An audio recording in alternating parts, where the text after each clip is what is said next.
The horror of true insomnia isn't the lack of sleep. It's the terrible clarity that replaces it. For 20 years, I never slept. While the world dreamed, I stayed awake. Watching, listening, remembering everything. My apartment became a sealed box of perpetual midnight. No silence. Only the steady, infuriating pulse of my own heart, proving I was still awake, and still trapped inside my thoughts. 3 weeks ago, something changed. It started as a soft tap. Tap, tap, tap. I told myself it was the building settling. Old wood. Old pipes. But deep down, I knew it was waiting for me to listen. Night after night, the tapping grew organized. Precise. Like someone taking notes. And then I heard it. My own thoughts. Narrated back to me. Elias Thorne lay rigid in the darkness. Sweat collecting on his brow. Fear spreading through his veins like poison. The voice was mine, but it wasn't me.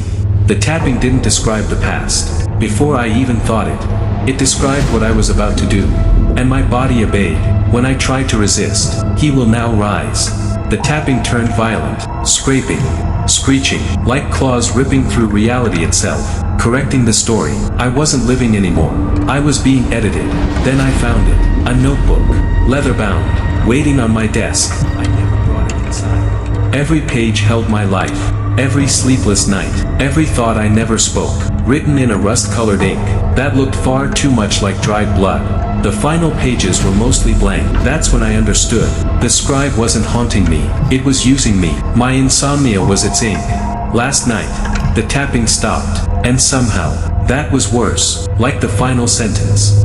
The insomniac narrator, having reached the end of his archive, had only one line left to write, and it would be the silence that followed. Asterisk. My hand reached for the pen.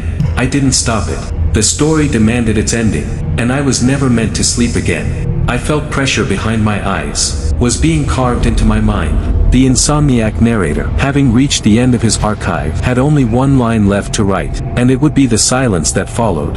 Asterisk. My hand reached for the pen. I didn't stop it. The story demanded its ending, and I was never meant to sleep again.